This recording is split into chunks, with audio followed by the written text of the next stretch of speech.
मौसी हैं कटहलबा बहुत सस्ता दिले बा। हाँ। हाय करे दीदिया के का भइल? ए दीदिया अरे बा कुछ ने के बोल माथा दुखाता का? ना ना एकरा के काम में ओझोरेला रहनी। अच्छा कहां गई रहले? अरे बाजारे गल्लो जरा। अच्छा मौसी ई का खरीदारी करके लेके आइल बड़ू? अरे कुछो ना, कटहल लेके आइल बानी अचार डाले खातिर। कटहल? हाँ। हमरो के अचार बनावे सिखा दा ना। हाँ, कटहल के अचार लगावल कोनो लइकन के खेल नहीं खे। एकरा के काटे छीले में छट्टी के दूध याद आ जावेला। का दीदिया? और ना त का बैठल बैठल बनल खाना मिल जाला त का बुझाई। हाँ। ए दीदिया तोर बहू कहाँ भी अरे? हमरा बुझाता कि महारानी आराम फरमावत। अच्छा बुलाओ अभी बुलाओ। बहू रानी आवा तेरा के काम बताई। हाँ मासी जी बोली। ए दिखा दिखा।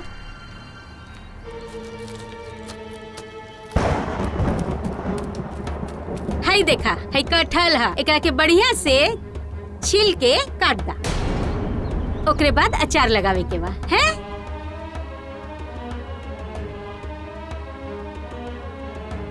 ए बोल ना। का हो? जब तरह के कोनो काम दिखावल जाता, बतावल जाता, लगातार गोटी नियर गोल गोल गोल गोल गोल गोल आँख घुमावे। आय? ए पुष्पा। हाँ माई। पहसुल लिया के दे इनका। ठीक बा। ए तेल भी लेते ही है। बैठ।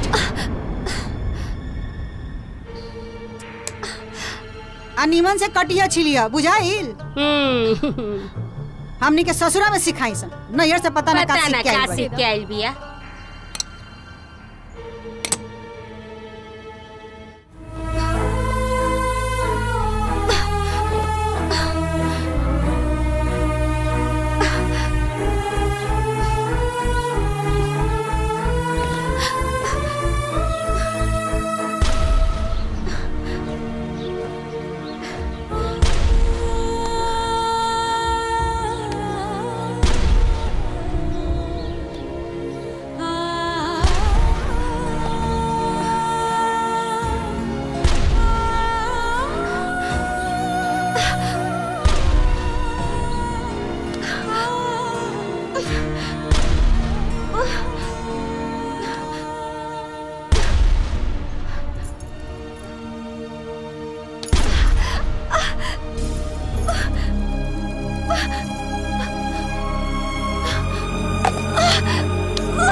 कुछ ना होके दे।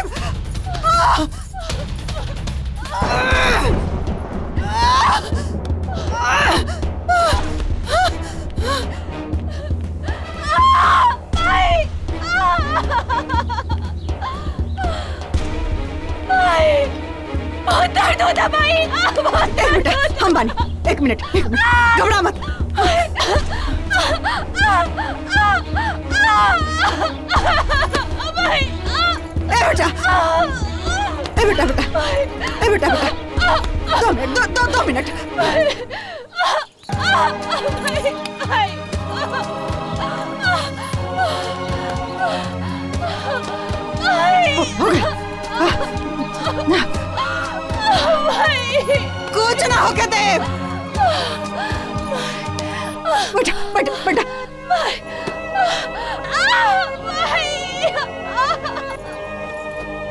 कुछ ना हो, पकड़ हमरा के ठीक से। हाँ, पकड़ हमरा के ठीक से। कुछ ना होई, कुछ ना होई।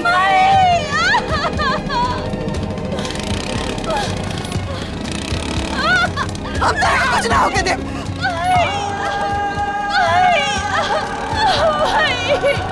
अरे हाय देखो हो, ए मनोरमा बहिन।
डॉक्टर साहब, कैसन बड़ी सीता? अभी कंडीशन बहुत क्रिटिकल है, अभी मैं कुछ कह नहीं सकता हूँ। ए डॉक्टर साहब, हम आपके सामने हाथ जोड़ते नहीं, कैसा हूँ कि हमारा सीता के बचा ली। हमने आपसे ऑपरेशन के समय ही बोला था, इनको 1 महीने तक किसी भी प्रकार का कोई भी काम नहीं करना है। डॉक्टर साहब, ऑपरेशन? सीता के कौन बात? आप लोगों ने बताया नहीं, आप लोग बात करिए।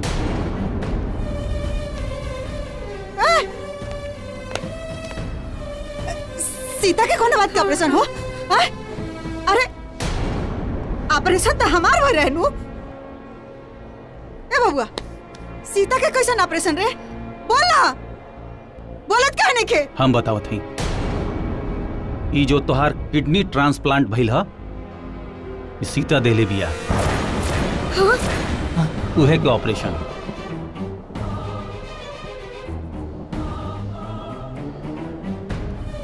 ए बेटा, तार बाबूजी सच कहा तनी का? बोल ना बबुआ। हाँ हाँ, बाबूजी एकदम सही कहा तरन,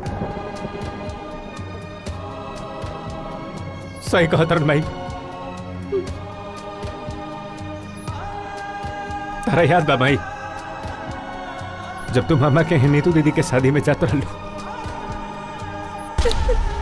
तारा के अचानक चक्कर आ गई। ओकरा बाद तार बाबूजी चेकअप करेला और रिपोर्ट में आयल कि तार दोनों किडनी डैमेज बा। हमार तसल्ली ना भइल और सीता कहली कि जाके डॉक्टर के चेक कराला। जाके डॉक्टर साहब के दिखौनी, डॉक्टर साहब कहलन कि तार दोनों किडनी फेल बा।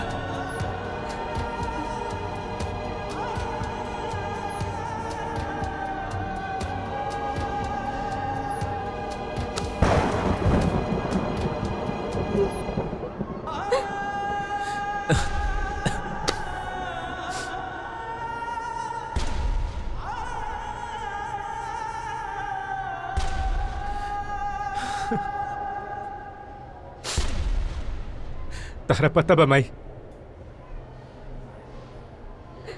जब हम ये बात सीता के बतौनी तो रात भर परेशान रही कि वो सोचस कि जल्दी से जल्दी हम तारा खातिर का कर दी, तार किडनी ट्रांसप्लांट हो जाओ। उनका अंदर वो बेचैनी देखनी माई। दूसरा दिन जब तू लौट के आयलू तो गोलगप्पा वाली बात पर इतना बहस हो गई, उस सब कुछ जानबूझ के केले रही।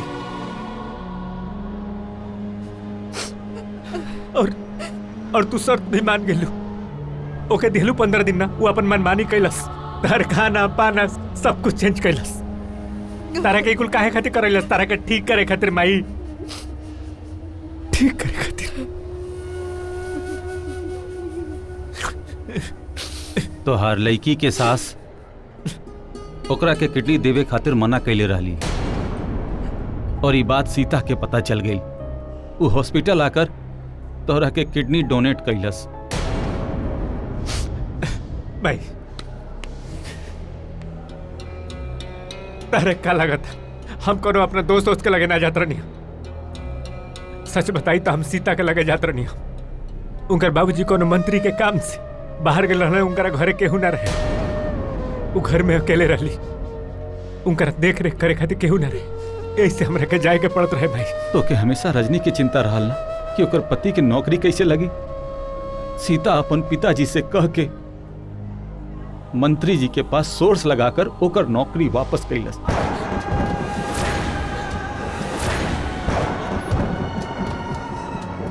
वो अपने घर के लोगन के तोहरा के माई जैसन समझलस, सबके बहन समझलस, पर तू लोग ओकरा साथे दुश्मन के तरह व्यवहार कैलू।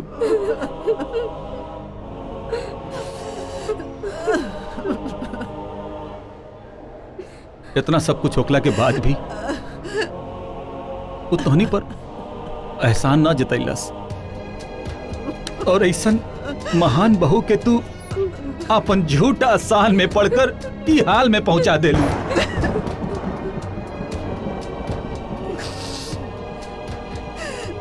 अरे हम तो अपना झूठा सान में घमंड में रहनी, बाकी रहुआ लोग तो हमरा से बता सकत रहनी।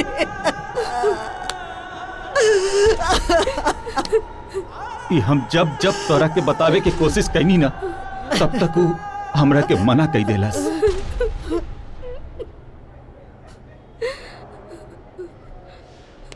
डॉक्टर साहब, डॉक्टर साहब, भगवान के बाद रवेलो भगवान के दोसर रूप बोले, हमरा सीता के बचा ली, हमरा पतो के बचा ली। अब हाथ जोड़त तनी, हमरा पतो के बचा ली, हमरा पतो के बचा। हमरा से बहुत बड़ गलती हो गई, हमरा से बहुत बड़ पाप हो गई, हमरा पतो के बचा ली डॉक्टर साहब। देखिए, उनका बहुत सारा खून बह गया है, जिसकी वजह से उनका जख्म खुल गया है। हम अपनी तरफ से पूरी कोशिश करेंगे। आप लोग भगवान से प्रार्थना कीजिए कि आपकी बहू ठीक हो जाए, क्योंकि अब जो करेंगे भगवान करेंगे, मैं कुछ नहीं कर सकता।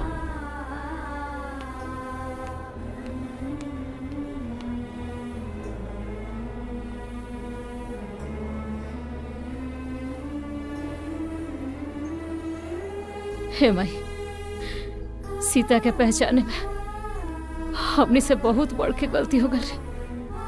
अरे जब घरों में बियाह के आई रहे न, तोहरा के माई हमरा के, रजनी के और पुष्पा के अपन बहन मानत रहे, लेकिन अफसोस हमने के कोनो बेकत ओकरा के अपना परिवार के हिस्सा ना माननी सन। तू सही कहा तारू दीदी, हम ओकरा के ना समझ पाईनी। अरे हम तो उम्मीदें छोड़ देले रहनी कि हमार पति दोबारा मिली। हमार एक दिन एक साल नियर बीतत रहे, बाकी आज सिर्फ सीता की वजह से हमार घर दोबारा बसल बा। ये बात हम कबो ना भूलब। हे माई, आखिर कहे खातिर लोग कहेला कि पतो बेटी हो खेलिस, लेकिन ये बतिया केहू मानेला ना। लेकिन ऊ तोरा का माई मन लस। अरे जौन तोरा कोखी से जामल तीनों बेटी ना कहली सनु, तौन काम तोर पतो सीता करके देखा दलस रे। ए माई, ते बड़ा भाग्यशाली बाड़ीस रे कि सीता जैसन तोरा पतो मिलल। हम भाग्यशाली नहीं, बहुत बड़का भागी औरत बानी। हमरा हीरा कानी पतो मिलल, बाकी ओकर कदर ना कइनी। वो हमरा के माई मनलस, बाकी हम ओकरा के बेटी ना मनली। दुनिया समाज के बात में आके के ओकरा साथे हम का ना कइनी। हमरा खातिर बाप रे बाप का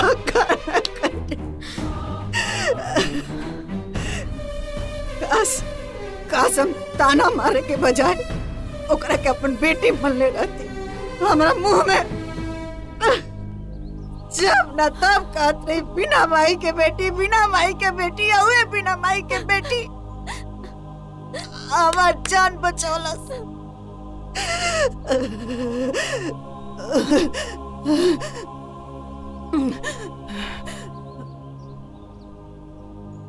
जैसे सीता बेटी बनके अपना माई के जान बचौलस, ऐसे ही हम माई बनके अपना बेटी के जान बचाए। महामृत्युंजय के जाप करे, अपना बेटी के जान बचा के रहे।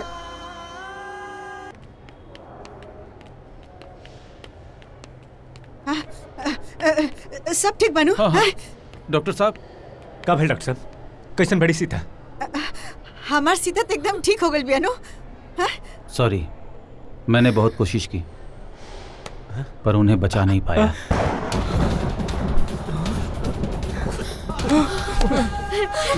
नहीं संभलिए आप। डॉक्टर साहब, डॉक्टर साहब, डॉक्टर साहब, अब कुछ हो बोला डॉक्टर। मारे तो नहीं कर रोल संता। अब ये पूजा का ख्याल बनी, अब ये पूजा करनी है।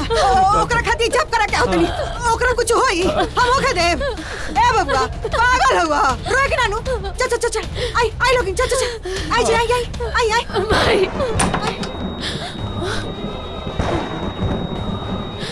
सीता, ए बेटा चला, उठा उठा घरे चल जा। डॉक्टर का जन का कहत रहा। चले बेटा घरे चल जा, घरे चल जा। सब लाइल वाले खाती। देख देख बेटा, देख बेटा, तोरा भागिन सास आइल पे तोरा के लोग ना, अभागिन सास ना, अभागिन माई आइल पे ले खाती। चलो घरे चल जाओ। चल ए जा जा जा, हाय त भुलाए करनिया जेकर पूजा, जेकर कदी पूजा करे लेनी। हां हां रुक रुक रुक रुक, हमार बेटी। गौतम कहाँ गई? चल उठा गौतम, सब ठीक हो जाए। गौतम, ए बेटा टीका लगा देनी। देखिए हमारे बेटी तुरंत उठ के बैठ जाई। हो जा बेटा। ए भाई, सीता हमनी के छोड़ के जा चुकल बाड़ी, वो ना आई बा। मारम नुआ टूट गई। हमार बेटी ठीक हो जाए। हमार बेटी सुतल बिया, अभी उठ जाए। देखिया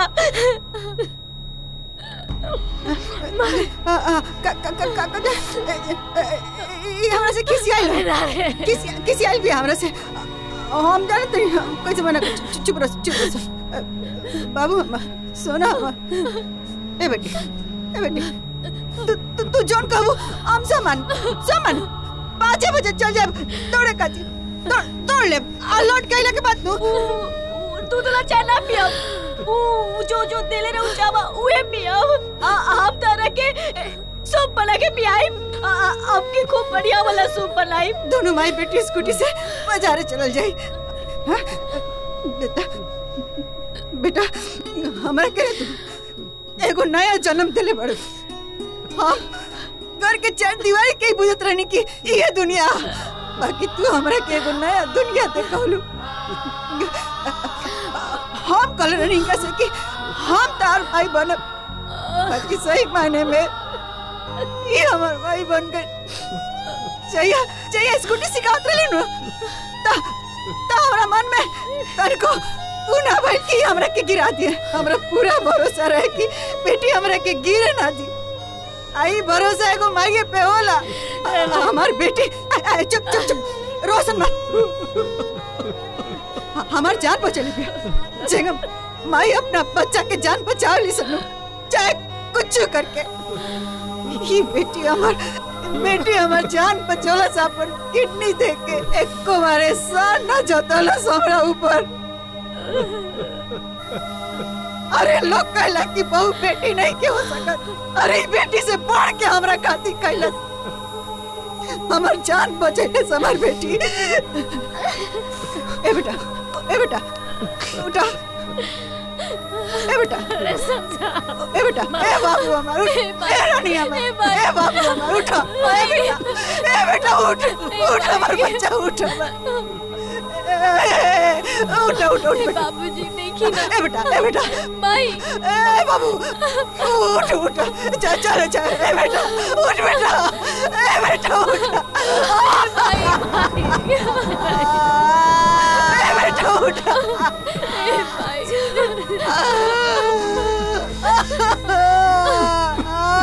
ए बेटा अरे बेटी काटी के बोला आका तेरी चुप ना रहे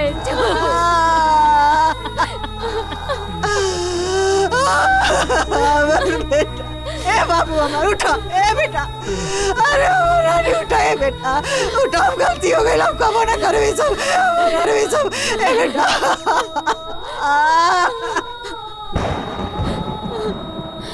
मधुरो अब वो दुनिया में नहीं के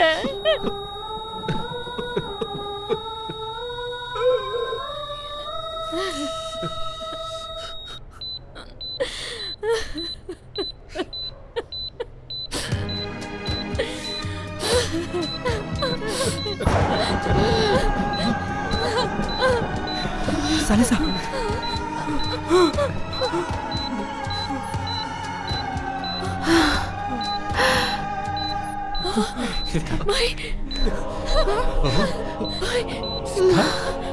सीता बेटा सीता ए बेटा हम कहा था कि हमारी बेटी हमरा के छोड़ के कहीं ना जाए देख हमारी बात ना काटी कबई देख वापस आ गई हमारी बेटी माँ हाँ बेटा बेटा बाबू बेटा ये देखो पापा पापा बिटिया गौतम ये सब लोग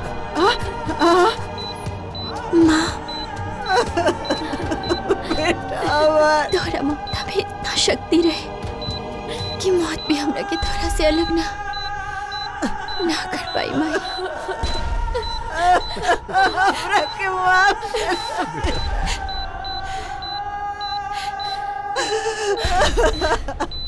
हमरा के माफ कर दे बेटा। आपन पसंदीदा फिल्म देखे खातिर डाउनलोड करी दंगल प्ले ऐप।